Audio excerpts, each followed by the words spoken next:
Welcome to our channel.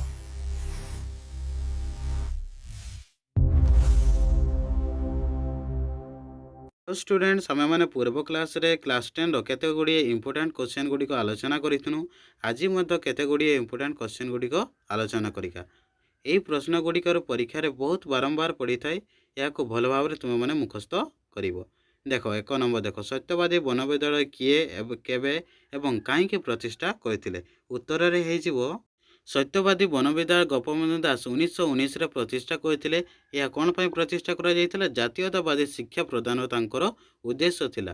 तापरे next प्रश्न देख अशोक असहयोग आंदोलन गोपबंधु दासଙ୍କ भूमिका वर्णना कर। उत्तर रे 1920 डिसेम्बर में नागपुर कांग्रेस अधिवेशन गोपबंधु दास योगदान करने पर 1921 जनवरी 24 तारिख दिन कटक 24 तारिख दिन गोपबंधु दास कटक सहर उपकूंठस्थ काठजोटी नदी कूल एक साधारण सभार छात्र मानू असहयोग आंदोलन संपर्क में उद्बोधन देते। ताहले 1921 जनवरी 24 तारिख दिन गोपबंधु दास कटक सहर उपकंठस्थ काठजोटी नदी कूल से साधारण सभार छात्र मानू असहयोग आंदोलन संपर्क उद्बोधन देते। तापर ओडिशा रे तांको उद्यम 1921 मार्च रे ओडिशा प्रादेशिक कांग्रेस कमिटी गठित होता एवं से कमिटीर सभापति थिले गोपबंधु दास। गोपबंधु दास अनुरोध क्रमे महात्मा गांधी 1921 मार्च 23 तारिख में ओडिशा आसी कटक ठारे विशाल जनसमावेश को उद्बोधन देते। गांधीजी उद्बोधन में अनुप्राणित हो रमादेवी समेत बहुत नारी से अलंकार सामग्री तिलक सरांज पाठी को दान करते। ताहले गोपबंधु दास अनुरोध क्रमे गांधीजी बा महात्मा गांधी 1921 मार्च 23 तारिख में ओडिशार कटक ठारे गोटे विशाल जनसमावेश को उद्बोधन देते। से उद्बोधन में अनुप्राणित हो रमादेवी सहित बहुत नारी से अलंकार गुड़िक तिलक स्वराज पांठी को दान करते। तापर गोपबंधु दास द्वारा जो प्रतिष्ठित संवादपत्र समाज जातीय चेतना सृष्टि कर प्रमुख भूमिका ग्रहण करथिला।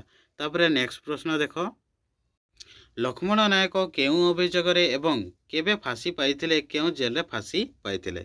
उत्तर रे जड़े जंगल रक्षी को पिटी करी हत्या करथिबा अभियोग लक्ष्मण नायक को फांसी दि जाइथिला। से 1943 मसीहा मार्च 29 तारिख दिन ब्रह्मपुर जेल से फांसी पाइथिले। तापर नेक्स्ट प्रश्न देख रावलात आईन कहले कौन बुझ यह विरोध में गांधीजी को भूमिका कौन थिला। उत्तर रे इंग्रेज सरकार भारत में विद्रोह और विप्लवात्मक कार्यकलाप को दमन करने विचारपति रावलात अध्यक्षतार गठित एक कमिटीर सुपारिश अनुसार जो आईन प्रणयन कले ताहा रावलात आईन नाम परिचित। ताले रावलात आईन क्या कहुए विचारपति रावलात अध्यक्षतार जो कमिटी बा सुपारिश अनुसार जो आईन प्रणयन करा रावलात आईन बोली कहुए। बिना विचार रे इंग्रेज सरकार जेकोसी भारतीय को गिरफ्त कर कारादंड दंडित कर व्यवस्था यही आईन रे थिला। तापर 1919 मार्च 18 रावलात आईन गृहीत होता। ताले रावलात आईन केबे गृहीत होता 1919 मार्च 18 तारिख में रावलात आईन गृहीत होता। गांधीजी 1919 फेब्रुआरी रे एक सत्याग्रह कमिटी गठन कर यार सभ्य मानू यही आईन अमान्य करने अहिंसा उपाय आंदोलन करने प्रवर्ताई थिले। यही आंदोलन यही आईन विरोध में एक गण सत्याग्रह आरंभ करने देशवासी को आह्वान देले। देशव्यापी हरताड़ पालन परामर्श देते। तापर नेक्स्ट प्रश्न देखा 3 नंबर स्वाधीनता पर भारतर प्रथम गवर्नर जनरल किए थिले। प्रथम प्रधानमंत्री जवाहरलाल नेहरू केबे और केउठारे स्वाधीन भारतर जातीय पताका उत्तोलन करथिले। उत्तर रे स्वाधीनता पर भारतर प्रथम गवर्नर जनरल हेले लॉर्ड लुई माउंटबेटन किए। ताले स्वाधीनता पर भारतर प्रथम गवर्नर किए थे लॉर्ड लुई माउंटबेटन। तापर 1947 मसीहा अगस्त 14 तारिख विलंबित रात्रि प्रथम प्रधानमंत्री जवाहरलाल नेहरू लालकिला ठारे स्वाधीन भारत जातीय पताका उत्तोलन करथिले। तापर नेक्स्ट प्रश्न देखिबा भारतीय स्वाधीनता आईन मुख्य व्यवस्था गुड़िक कौन थिला। उत्तर रे 1947 मसीहा भारत स्वाधीनता आईन अनुसार भारत और पाकिस्तान नामक दुईटी स्वाधीन राष्ट्र गठित हो 1947 अगस्त 15 तारिख दिन क्षमता हस्तांतर निमंते निष्पत्ति निगला। देशीय राजा माने इच्छा अनुसार भारत किंबा पाकिस्तान सहित जोग देवार स्वाधीनता पाइले। 1947 ଅଗଷ୍ଟ 15ରୁ ଇଂଲଣ୍ଡ ସହିତ ସେମାନଙ୍କର ସମସ୍ତ ଚୁକ୍ତିର ବିଲୋପ ଘଟିଲା। ନିଜର ସମ୍ବିଧାନ ପ୍ରଣୀତ ହେବା ପର୍ଯ୍ୟନ୍ତ ପ୍ରତ୍ୟେକ ଦେଶର ସମ୍ବିଧାନ ପ୍ରଣୟନ ସଭାକୁ ବିଧାୟକ ସଭାର କ୍ଷମତା ଦିଆଗଲା।